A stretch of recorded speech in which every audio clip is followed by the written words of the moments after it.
जैविक कृषि के उद्देश्य क्या है? क्या आप बता सकते हैं भारत के संविधान का नाम क्या है? अच्छा, आप एज ए एसडीएम आप सिलेक्ट होते हैं तो और क्या नवाचार करेंगे प्रशासन में?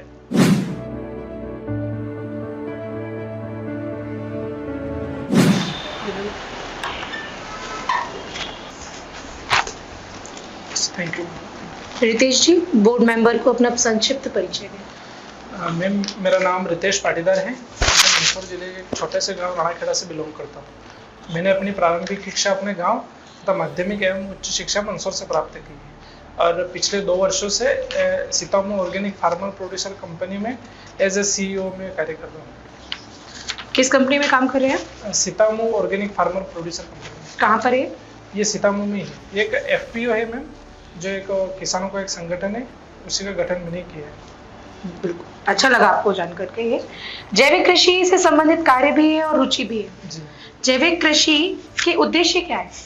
मैम, इसका मेनली उद्देश्य है कि मृदा की जो मृदा को स्वस्थ बनाना, सबसे मूल उद्देश्य इसका ये होता है। और चूंकि अभी हम देख रहे हैं कोरोना जैसी भयावह बीमारियां हमें देखने को मिल रही है, तो कहीं ना कहीं एक बेहतर उत्पाद सभी को प्राप्त हो, ये जैविक कृषि का मूल उद्देश्य है। जैविक खेती से जहाँ तक मैं समझ पाती हूँ, जैविक पदार्थों का प्रयोग कृषि कार्यों में करना या कृषि में करना। अब जैविक उत्पादों से कृषि हो गई, मान लीजिए किसी फल या फसल का उत्पादन हो चुका है, अब उसका अगर मुझे प्रसंस्करण करना है, उसका संरक्षण करना है, तो मैं ऐसे कौन कौन से जैविक तरीके अपना सकती हूँ उसका प्रसंस्करण करने के लिए? जी मैम, इसके लिए मैंने कोल्ड स्टोरेज होता है, तो इसके जो प्रसंस्करण के लिए तो कोई ऐसी विशेष जैविक उत्पाद की प्रक्रिया नहीं है, क्योंकि उत्पादन में जैविक का अधिक महत्व है। प्रसंस्करण में केवल उसको प्रिजर्वेशन करने के लिए हम कहीं पे भी रख सकते हैं। तो प्रसंस्करण के लिए मैं रासायनिक पदार्थों का प्रयोग कर सकती हूँ? नहीं है, रासायनिक पदार्थों मैं वही पूछ रही हूँ, जैविक खेती के अंतर्गत प्रसंस्करण में जैविक पदार्थों का प्रयोग किया जा सकता है? जी, यदि हाँ, तो कौन कौन से जैविक पदार्थ? मैम, किया जा सकता है, लेकिन एग्जैक्ट मुझे उसके नाम नहीं।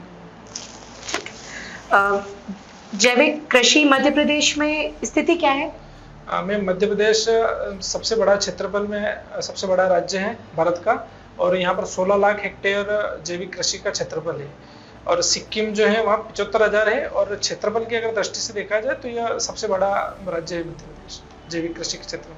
जैविक कृषि में मध्य प्रदेश क्या दाम है, जितनी लागत है जैविक कृषि में, क्या फसलों के मूल्य इतने प्राप्त हो पा रहे हैं? जी मैम, एक्चुअली अभी इसका बेहतर मार्केट डेवलप नहीं हुआ है, और छोटे छोटे ऐसे FPO और ऐसे कुछ जो गवर्नमेंट इनिशिएटिव कर रही है इनके प्रयासों के लिए, लेकिन कहीं ना कहीं जैविक कृषि लागत को कम करके बेहतर उत्पाद और किसानों की आय को बढ़ाने में बेहतर सिद्ध हो सकती है। एक सामान्य मानसिकता के रूप में मेरा भी ये मानना है कि ऑर्गेनिक जो प्रोडक्ट है वो सामान्य प्रोडक्ट से उसकी कीमत कई ज्यादा है, तो क्या क्या किया जा सकता है ऑर्गेनिक प्रोडक्ट के दामों को कम करने के लिए?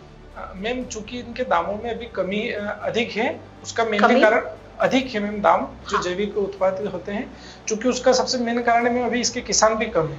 हमें बहुत कम अभी मात्रा में जैविक ऑर्गेनिक जो फूड है या फिर सब किसान कम है, इससे तात्पर्य आपका? मैम, उत्पादन कम हो रहा है इसका, और चाहिए कहीं ना कहीं अगर जैविक को बढ़ावा देने के लिए इनको अभी बेहतर दाम देने के लिए जो इनिशिएटिव किए जा रहे हैं, इसीलिए मैम इसका प्राइस अभी हाई है। क्या क्या इनिशिएटिव किए जा रहे हैं? जैसे गवर्नमेंट मैम एक FPO योजना ही है, उसी के तहत हमारा FPO भी गठित हुआ, 10,000 FPO गठित करने का एक लक्ष्य है। साथ ही परंपरागत कृषि विकास योजना चलाई जा रही है, उसके माध्यम से प्रति हेक्टेयर 10,000 रुपए प्रति किसान को दिए जा रहे हैं, ताकि वो जैविक कृषि की ओर बढ़े। तो ऐसे इनिशिएटिव में अगर कहीं ना कहीं जैविक कृषि का क्षेत्रफल बढ़ता है तो उसके दामों में भी कहीं ना कहीं कमी आएगी। ये तो हो गई बात कहीं ना कहीं की। जमीनी स्तर पर ये जो सरकारी प्रयास है या व्यक्तिगत प्रयास है, क्या वे सफल हो पा रहे हैं? जी बिल्कुल, मैं बताना चाहूंगा ये काफी हद तक सफल हुए हैं, क्योंकि वर्ष 2001 से पहले कहीं ना कहीं इसके क्षेत्र में काफी कमी थी, और अभी स्थिति देखी जाए तो सरकार ने 2001 के बाद जैविक ग्राम की एक अवधारणा लागू की है। तो अपना प्रदेश मध्य प्रदेश में ऐसे कई गांव हैं जो जैविक की ओर बढ़ रहे हैं।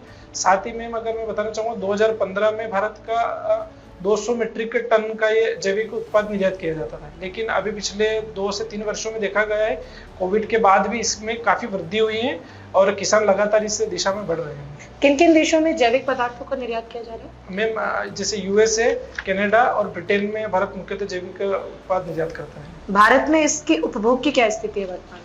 मैम, उपभोग की चूंकि धीरे धीरे कहीं ना कहीं जो मध्यम वर्ग है उसकी भी आय में वृद्धि हो रही है, तो जैविक जो उत्पाद है उनकी मांग में लगातार वृद्धि हुई है और पिछले कोविड के बाद अगर देखा जाए तो इसकी मात्रा में लगातार मतलब 200% तक की अनुमानतः वृद्धि हुई है। आप क्या समझाना चाहेंगे कि एक आम मध्यम वर्गीय परिवार जो ऑर्गेनिक प्रोडक्ट्स के लिए बिल्कुल भी जागरूक नहीं है, अगर वो ऑर्गेनिक प्रोडक्ट का यूज नहीं करता है तो उसके स्वास्थ्य में क्या क्या गिरावट हो सकती है? मैं बताना चाहूँगा, जो रासायनिक पदार्थ है, पंजाब में एक आंकड़ा आया है कि वहाँ पर पंजाब के बठिंडा से राजस्थान के बीकानेर में प्रतिदिन एक ट्रेन चलती है जिसमें कैंसर के भयावह मरीज देखने को मिलते हैं। तो कहीं ना कहीं ये सबसे बड़ा उदाहरण है इस रासायनिक खाद का। और साथ ही देख रहे हैं इम्यूनिटी, कहीं ना कहीं प्रत्येक व्यक्ति की इम्यूनिटी कमजोर हुई है, उसके लिए कहीं ना कहीं रासायनिक उत्पाद ही जिम्मेदार है। ये जिम्मेदार है कि एक प्रमुख कारक भी है? मतलब ये काफी हद तक ये अधिक जिम्मेदार है ठीक है। इम्यूनिटी कम करने। रितेश जी, ये आपकी अभिरुचि भी है, अगर आप प्रशासन में नहीं आते हैं तो आप इसी क्षेत्र में और क्या क्या नवाचार करेंगे? मैम, जैसा हमारे एफपीओ ने अभी 300 किसान है हमारे एफपीओ में, और 300 किसानों को हम एक एक बीघा करके जैविक कृषि की ओर बढ़ा रहे हैं। तो मेरा लक्ष्य रहेगा कि मैं और एफपीओ का गठन कर पाऊँ, और मेरी ऐसी आशा है कि पूरे प्रदेश स्तर पर इसके व्यापक गठन हो और कहीं ना कहीं मैं उनका नेतृत्व करूँ। मेरी ऐसी इस रुचि को प्राप्त करने के लिए प्रशासन की जरूरत क्यों है? मैम, चूंकि प्रशासन में जैसे एज ए मैं एसडीएम कहीं कार्य करता हूँ तो मेरे पास एक अथॉरिटी रहेगी, साथ ही गवर्नमेंट की स्कीम जो कहीं ना कहीं एसडीएम कार्यालय से होकर निकलती है, तो इसका और बेहतर इम्प्लीमेंटेशन में कर पाऊंगा। और चूंकि नए किसान को जोड़ने में बड़ी समस्या होती है, तो एज ए एसडीएम मेरे लिए ये बेहतर सिद्ध होगा कि मैं किसानों को अच्छे से समझा पाऊँ और वो उनको अथॉरिटी के साथ में कार्य करने के लिए प्रेरित करूँ। रितेश जी, आपने एसडीएम के अथॉरिटी के बारे में बताया। जी what is the difference between SDO और SDM? Ma'am, SDM sub divisional magistrate होता है और एसडीओ जो रेवेन्यू से संबंधित होता है। इसका यही भेद है इनके कार्यों में? मूलतः यही है, मुझे इसके बारे फिर एसडीएम और डिप्टी कलेक्टर में क्या अंतर है? मैम, एसडीएम जो होते हैं वो अनुविभाग में कहीं उनको एक क्षेत्र दिया जाता है, उसमें कार्य करते हैं, जबकि एज ए डिप्टी कलेक्टर वो कलेक्टर कार्यालय में रहकर जो वहाँ कार्यालयीन कार्य होते हैं वो करते हैं। क्या डिप्टी कलेक्टर 144 धारा को लगा सकता है? मैं गेस करना चाहूँगा, एग्जैक्ट मुझे ध्यान नहीं है, मुझे लगता है मैम नहीं लगा सकते क्योंकि उनके पास मजिस्ट्रियल पावर नहीं होती है और SDM as a magisterial power होती है, इसलिए एसडीएम लगा सकता है। रितेश जी, आपका जो ग्रेजुएशन रहा है वो राजनीति विज्ञान में रहा है। जी मैम। राजनीति के अंदर धर्म और धर्म के अंदर राजनीति के बारे में आपके क्या विचार हैं? मैम, एक रजनी कोठारी एक राजनीतिविद हैं, उन्होंने बताया कि वर्तमान समय में राजनीति का ही धर्मीकरण और धर्मीकरण का राजनीतिकरण हो गया है। तो कहीं हम देखने को मिल रहे हैं धर्म के आधार पर टिकटों का वितरण होता है, धर्म के आधार पर ही कई पार्टियों का गठन भी हुआ है। तो कहीं ना कहीं भारतीय राजनीति में अभी धर्म का काफी वर्चस्व देखने को मिल रहा है। महात्मा गांधी का क्या सिद्धांत था राजनीति और धर्म के संबंध में? मैम, वे पक्ष में है कि विपक्ष में? मैम, महात्मा गांधी जी राजनीति में धर्म के पक्ष में हैं। क्या कारण है, उन्होंने ऐसा क्यों बोला कि राजनीति में धर्म और धर्म में राजनीति सत्य है? मैम, महात्मा गांधी जी के धर्म से आशय वर्तमान में प्रचलित धार्मिक अवधारणा से न होकर एक बेहतर शासन की स्थापना से था। तो मुझे ऐसा लगता है कि उन्होंने धर्म की व्याख्या अलग रूप में करी है, इसलिए उन्होंने कहीं ना कहीं राजनीति में धर्म का समर्थन किया। तो फिर तो आपके अनुसार अगर वर्तमान संदर्भ में बनाए, चुनावी माहौल है, उत्सव के रूप में मनाया जाता है, तो वोट बैंक की राजनीति में सबसे बड़ा कारक धर्म ही माना जाता है, क्या ये सही है? जी बिल्कुल मैम, धर्म एक बड़ा कारण रहा है वोट बैंक। क्या ये सही है? मैं पूर्णतः सही नहीं कहा जा सकता, लेकिन वोट कहीं ना बैंक की कहीं राजनीति में धर्म को आधार मानना क्या सही है? जी मैम, मुझे लगता है सही है। सही है। धर्म के नाम पर वोट भी मांगे जा सकते हैं और धर्म के नाम पर व्यक्ति को खड़ा भी किया जा सकता है। वर्तमान में राजनीतिक में ये चलन देखने को मिला है। ये सही है? नहीं, सही नहीं है, गलत। मैं आपके विचार जानना चाहती हूँ। मैम, गलत है मेरे हिसाब से। क्यों? मैम, क्या प्रशासन को, राजनीति को क्या क्या नुकसान झेलने पड़ेंगे इसके? मैम, भारत एक लोकतांत्रिक देश है और लोकतंत्र में सभी को समान अवसर मिलने चाहिए। तो कहीं ना कहीं अगर राजनीति में धर्म को बढ़ावा मिलता है तो कहीं ना कहीं धार्मिक सांप्रदायिकतावाद को भी बढ़ावा मिलेगा। तो इसलिए लोकतंत्र के लिए मैम ये बहुत हानिकारक हो सकता है। अंतिम प्रश्न है आपसे, कंप्यूटर एप्लीकेशन भी आपका विषय रहा है, कंपाइलर और इंटरप्रिटेटर में क्या डिफरेंस है? मैम, कंपाइलर और इंटरप्रेटर ये लैंग्वेज ट्रांसलेटर एक सॉफ्टवेयर है, और कंपाइलर जो है मैम मुझे एग्जैक्ट ध्यान नहीं है, लेकिन मैं कुछ बताने का प्रयास करना चाहता हूँ। एवं कंपाइलर जो होता है वो भी उच्च स्तरीय भाषा को निम्न स्तरीय भाषा में कन्वर्ट करता है, और इंटरप्रेटर भी निम्न उच्च स्तरीय भाषा को निम्न स्तरीय भाषा में कन्वर्ट करता है। लेकिन इंटरप्रेटर पूरे जो प्रोग्राम उसको एक साथ ये कन्वर्ट करता है। कंफर्म? मैम मुझे एग्जैक्ट ध्यान नहीं है, लेकिन ये ठीक है सर। रितेश, अभी राजनीति में धर्म की बात चल रही थी। जी सर। ऐसी कौन कौन सी पॉलिटिकल पार्टी हैं जो धर्म की राजनीति करती है? सर शिवसेना शिवसेना करती जी। है, और MIM। ठीक है, और सर मैं भी दो ही याद कर पा तो आप धर्म की राजनीति को बुरा मानते हैं? मतलब भारत में शिवसेना पार्टी और AIMIM जो असदुद्दीन ओवैसी की पार्टी, उसका जिक्र कर रहे हैं आप? जी सर। तो मतलब ये पॉलिटिकल पार्टी भारत के लिए ठीक नहीं है? नहीं सर, पॉलिटिकल पार्टी ठीक नहीं, लेकिन इनकी विचारधारा जो है कहीं ना कहीं एक धर्म विशेष से प्रेरित है। अभी शिवसेना के दो गुट हो चुके हैं, एक उद्धव ठाकरे गुट है और एक शिंदे गुट है। जी सर। सॉरी, अजीत पवार गुट है ना? ये जो गुट बन चुके हैं, नहीं, शिंदे गुट है। जी सर। तो आप अगर शिवसेना पार्टी को बुरा मानते हैं तो अभी तो फिर बीजेपी पार्टी भी बुरी है, क्योंकि महाराष्ट्र में उनके साथ गठबंधन चल रहा है, मिलकर सरकार चला रहे एकनाथ शिंदे। सर बीजेपी देश की सत्ता पर बैठी है। सर मुझे ऐसा लगता है कि विचारधारा से कहीं ना कहीं ये तो बीजेपी उस विचारधारा को फिर एक्सेप्ट कर रही है ना? सर पूर्णतः एक्सेप्ट नहीं करती है, लेकिन कहीं ना कहीं एक पक्ष बीजेपी का भी धार्मिक से रहा है। तो एक पक्ष के रूप में अगर देखें तो बीजेपी भी एक प्रकार से धर्म की राजनीति कर रही है। जी सर। ठीक है, इसके कुछ एग्जाम्पल दे सकते हैं आप? कैसे? सर जैसे अगर देखा जाए तो कई धार्मिक, जैसे राम मंदिर को लेकर इनका एक तरफा आंदोलन भारतीय जनता पार्टी का रहा है, तो यह कहीं ना कहीं इनको इस एक धार्मिक पक्ष की ओर झुकाव के लिए प्रेरित करता है। राम मंदिर के लिए सिर्फ बीजेपी पार्टी जिम्मेदार मानते हैं आप, या और भी कोई पॉलिटिकल पार्टी को मानते हैं? सर इसको धार्मिक रूप में अगर किसी ने रूप दिया है तो मुझे ऐसा लगता है वो भारतीय जनता पार्टी ने दिया है। ठीक है। अच्छा, आप जानते हैं कि राम मंदिर के गेट कौन से प्रधानमंत्री के समय पर खुलवाए गए थे, दरवाजे? सर जी राजीव गांधी जी। राजीव गांधी। तो फिर कांग्रेस पार्टी भी इसमें जिम्मेदार है?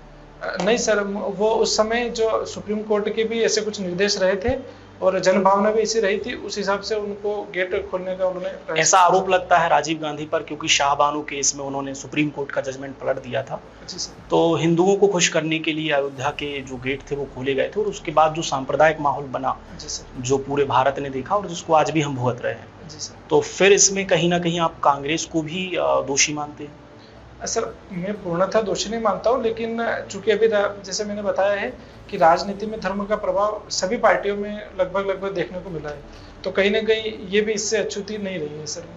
ठीक है, अगर पॉलिटिकल पार्टी धर्म की राजनीति करती हैं, जो थोड़ा थोड़ा सभी में दिखाई देता है, तो आज हम देखें भारत के जो हालात हैं, सांप्रदायिक माहौल देखें, चाहे नूह मेवात की घटना हो, मध्य प्रदेश में उज्जैन, खरगोन, और भी पूरे भारत में इस प्रकार के एग्जाम्पल हमें दिखाई देते हैं, आए दिन दिखाई देते हैं।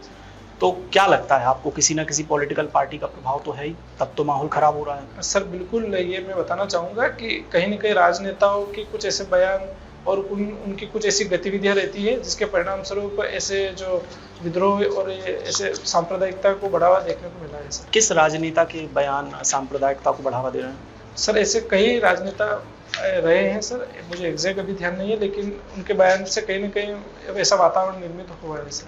अच्छा, जो भी मेवात, नूह में जो घटनाएं घटी हैं, जी सर, इसके लिए किसे दोषी मानते हैं आप?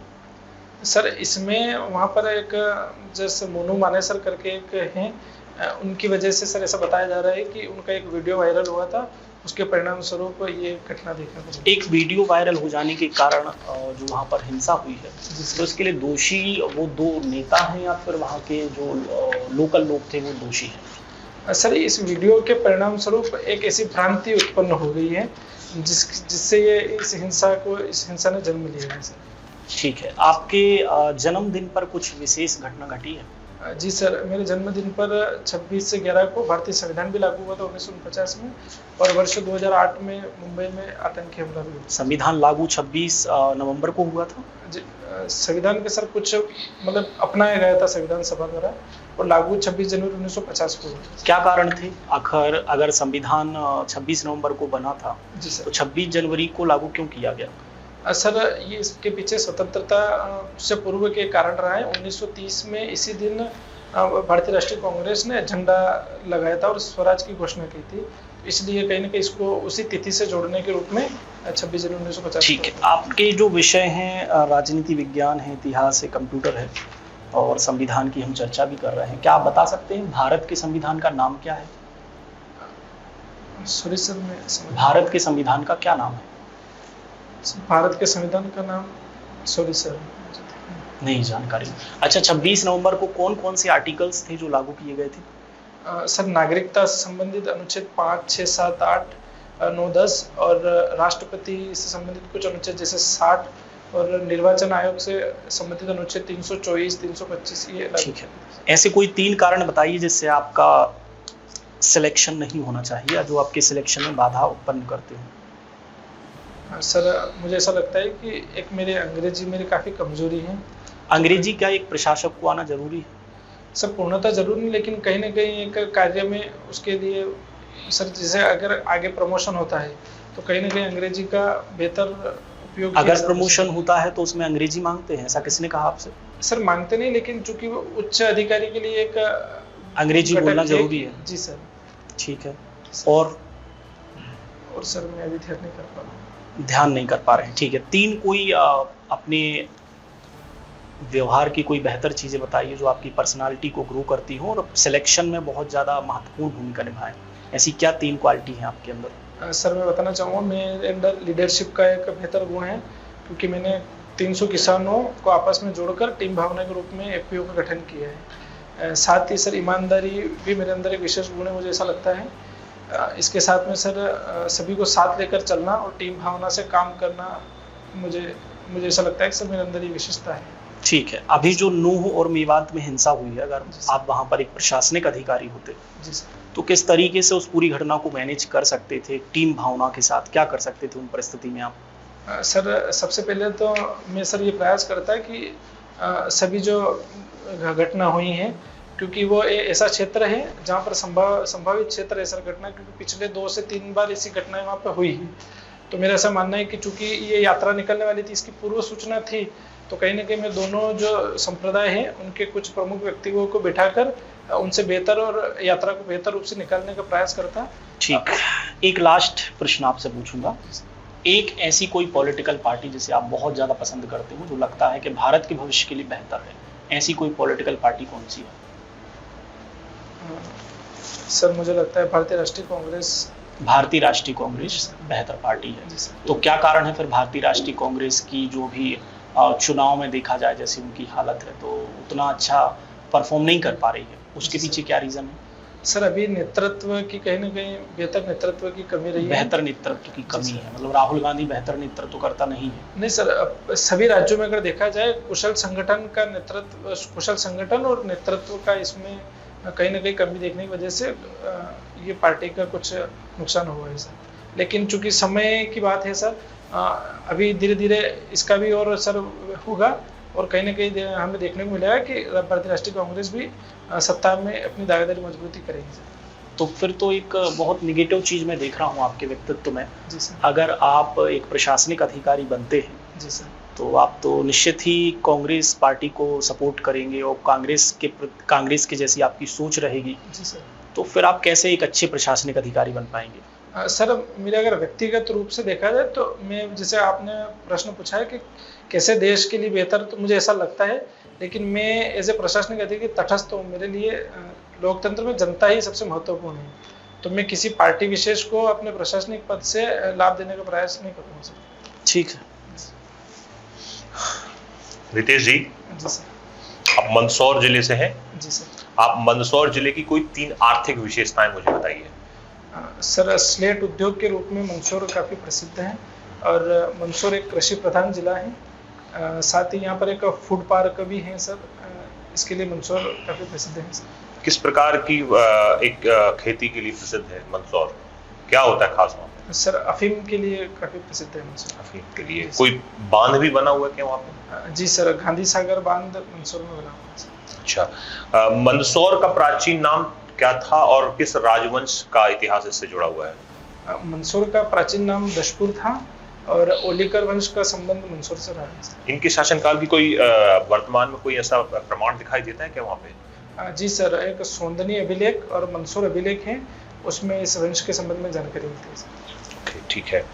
आपने लिखा कुशल नेतृत्व, लिखा हुआ है आपने इसमें कि आप टीम भावना के साथ काम करना, आपने बताया जैसे एफपीयू में आपने लीडरशिप की, वहां पे एक अच्छे नेता में क्या गुण होने चाहिए? सर एक वो बेहतर वक्ता हो और साथ ही टीम भावना में काम करे, संगठन कुशल संगठक भी होना चाहिए सर। बस केवल दो? और सर एक बेहतर नेता में ईमानदारी और सत्यनिष्ठा का भी गुण होना चाहिए सर। फिर इन क्वालिटी पर तो मोदी जी खरे उतरते हैं, अच्छे वक्ता हैं, सारी चीजें हैं, तो आपकी फेवरेट पार्टी कांग्रेस कैसे हो गई? सर अगर व्यक्तिगत रूप से देखा जाए तो मोदी जी मेरे फेवरेट रहे हैं, लेकिन पार्टी के अगर रूप में देखें तो भारतीय राष्ट्रीय कांग्रेस। ये अंतर क्यों? सर क्योंकि एक पार्टी अन्य कई लोगों से मिलकर बनती है, तो अगर सर मुझे ऐसा लगता है कि भारतीय राष्ट्रीय कांग्रेस प्राचीन भारतीय स्वतंत्रता समय से ही एक सक्रिय पार्टी रही है।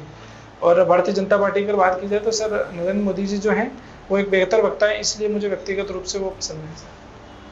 अच्छा, आपके जिले में आपने प्रशासन को करीब से देखा होगा? जी सर। आपके जिले में पदस्थ कोई अधिकारी जिससे आप बहुत प्रभावित रहे हो, उसकी कार्यशैली से प्रभावित रहे और क्यों, ऐसा क्या उनके अंदर देखा? जी सर, मैं बताना चाहूँगा, संदीप शिवा एक एसडीएम थे हमारे, जो अभी 2 से 3 वर्ष पूर्व थे, तो मैं उनसे काफ़ी प्रभावित हुआ और उन्हीं से प्रभावित होकर मैंने सिविल सेवा में आने का मेरा रुझान रहा है सर। क्या ऐसा आपने देखा उनके अंदर, उनके कार्य में? सर उनकी सबसे बेहतरीन कार्य है कि सर जो एक तो जन सुनवाई वो जो करते थे उसका एक अलग ही तरीका था।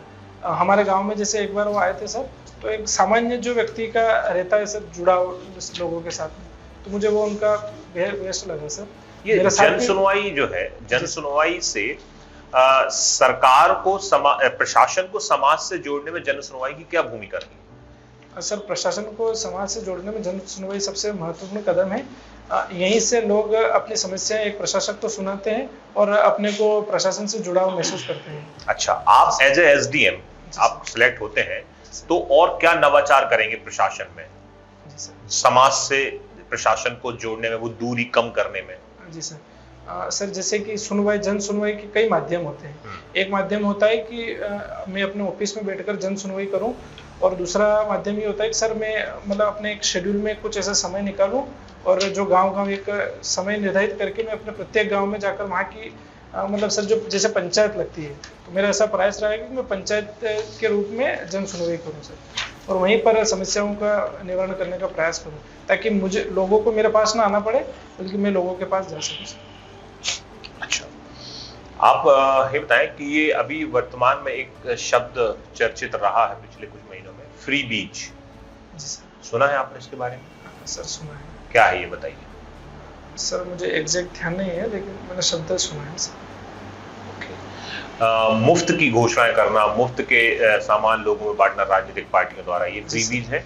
जी सर। जाना पड़ा है इसके बारे में? जी जी सर। आप मुझे ये बताएं कि क्या ये उचित है? नहीं सर, मुझे लगता है ये उचित नहीं है, क्योंकि इससे कहीं ना कहीं जो राजकोष है और बजट पर काफी मतलब नुकसानदायक प्रभाव पड़ा है सर। राजकोष पे कैसे प्रभाव पड़ रहा है? क्योंकि सरकार नहीं बांट रही, यहाँ पे पार्टियां घोषित कर रही हैं, पार्टी दे रही है। सर कहीं ना कहीं वही दल बाद में सरकार बनाते हैं, तो कहीं ना कहीं सर अगर वो अपनी घोषणा को पूर्ण करने के लिए वो ये प्रयास करेंगे कि बजट में कुछ कटौती या सर उसको मैनिपुलेशन करने का प्रयास करेंगे, तो इससे कहीं ना कहीं सर बजट और राजकोष पर नकारात्मक प्रभाव पड़ेगा सर। ओके, अभी संसद में एक बिल पारित हुआ है, दिल्ली सेवा बिल पारित हुआ है। जी सर। ठीक है, आप इसके बारे में पढ़ा है आपने? न्यूज़पेपर पढ़ते हैं? जी सर। तो आप मुझे बताएं कि ये उचित है सरकार का ये कदम? जी सर।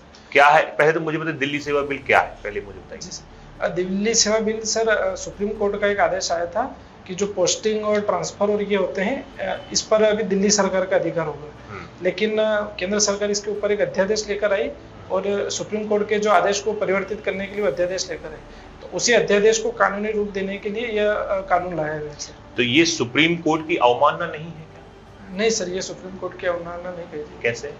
सर सुप्रीम कोर्ट की अवमानना होती है सर उसके जो आदेशों का उनको पालन न करना, लेकिन चूंकि सरकार कानून बनाकर उसको और वैधता प्रदान कर रही है, तो सर कहीं ना कहीं अवमानना की श्रेणी में नहीं आती। अध्यादेश क्या है?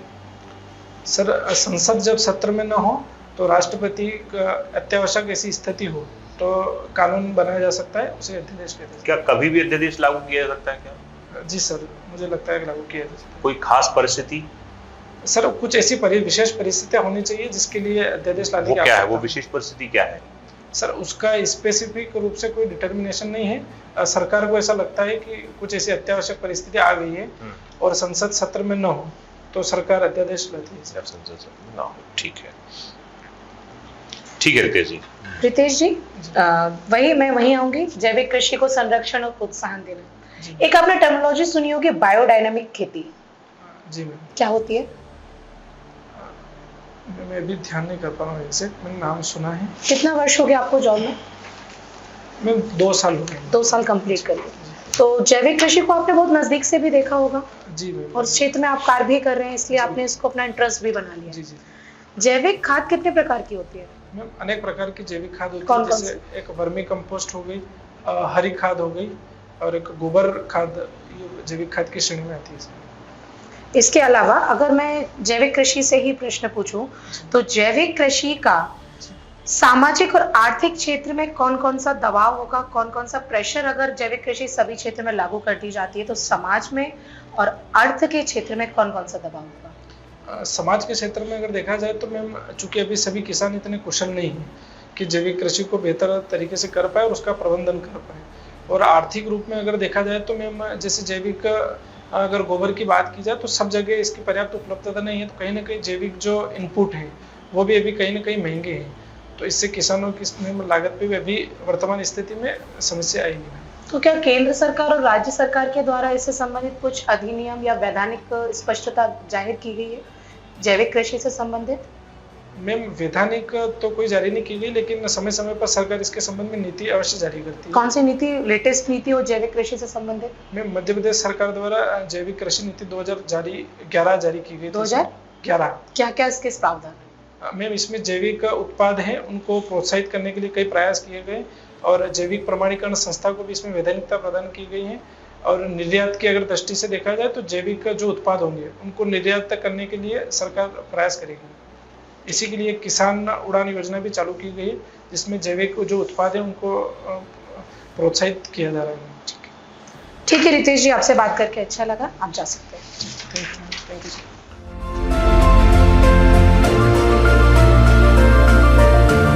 रितेश जी, आपसे बात करके भी अच्छा लगा और आपकी जो पर्सनालिटी थी, आप जैसे प्रश्न का उत्तर आपसे पूछा जा रहा था, आप उसके अनुसार आपकी बात यहाँ तक आ भी रही थी और समझ में भी आ रही थी। थोड़ा सा वॉइस मुझे कम लगा, थोड़ा सा उसको पिच कर सकते हो, और बाकी डिस्टेंस कम है, बोर्ड मेंबर और इंटरव्यू के बीच में इतना डिस्टेंस होगा भी नहीं, तो हो सकता है अगर नहीं भी आप साउंड को ऊपर करो तो भी आवाज आ जाएगी। जानकारी भी अच्छी है और एक विश्वास भी, आत्मविश्वास भी आपके आंसर्स में झलक रहा था कि मैं फेक नहीं रहा हूँ, मुझे चीजें पता है ना, तो ये चीज मुझे बहुत अच्छी लगी। एग्रीकल्चर पर जो प्रश्न पूछे मैंने तो क्या नहीं पूछा, मैडम ने जवाब, उसमें जो आपने आंसर दिए हैं उसमें आपका अनुभव साफ झलक रहा था उसमें, ये मुझे ये बात बहुत अच्छी लगी और ऑल द बेस्ट, बढ़िया काम किया। रितेश, जैविक कृषि पर नो डाउट आपकी जानकारी बहुत अच्छी है, बहुत पुष्ट है और अच्छी बात है, लेकिन मुझे लगता है जब राजनीति वाले मैटर पे हम गए थे जी सर, और जहां आप डायरेक्ट कुछ पॉलिटिकल पार्टी के नाम लेने लगे, अपनी पसंद नापसंद जाहिर करने लगे, तो मुझे वहां पे लगा कि आप राजनीतिक रूप से थोड़े से तटस्थ नहीं दिख रहे हैं। जी सर, वहां पे मुझे थोड़ा सा लगा, तो इस तरीके से ये समस्या रही है। हाँ, कोई पॉलिटिकल मैटर पर जब जाएं तो कोशिश करें बचने की, क्योंकि कुछ मामले ऐसे हैं जहां पर आप सही या गलत साबित हो ही नहीं सकते, अपन को थोड़ा सा डिप्लोमेटिक आंसर देना पड़ेगा थोड़ा सा वहां पे, है ना, क्योंकि डायरेक्ट आप नाम ले रहे शिवसेना है, ये पार्टी है, वो है, मेरी पसंद ये है, तो मुझे लगता है वहां पे नहीं जाना चाहिए। और फिर आप बोलने लगे कुछ पार्टियां धर्म की राजनीति कर रही हैं, पार्टियों के नाम ले रहे हैं, ये नेगेटिव इफेक्ट जाएगा और इस पर बहुत सारे क्रॉस हो सकते हैं, तो इसलिए कोशिश करें, क्योंकि मामले ऐसे हैं जिनमें आप सही या गलत हो ही नहीं सकते ना, आप कुछ भी बोलें गलती आपकी हो जाएगी। जी सर, कोशिश करें ऐसे मामलों पर बचने की। ठीक है, बाकी ऑल द बेस्ट। कुछ और प्रश्न है आपके? मैं बस ये, और अभी तो मेरा फर्स्ट टाइम हो कि मैं बहुत अच्छा है, बहुत अच्छा प्रेजेंटेशन है आपका फर्स्ट, और वो भी आपके जॉब के कारण है। आप में जो लीडरशिप और कम्युनिकेशन किया वो आपके व्यक्तित्व में झलक रहा है जी। तो बिल्कुल निडर। कब है इंटरव्यू? अक्टूबर में? लेट 6 सितंबर को। ठीक है, बस बढ़िया जानकारी रखें। All the best.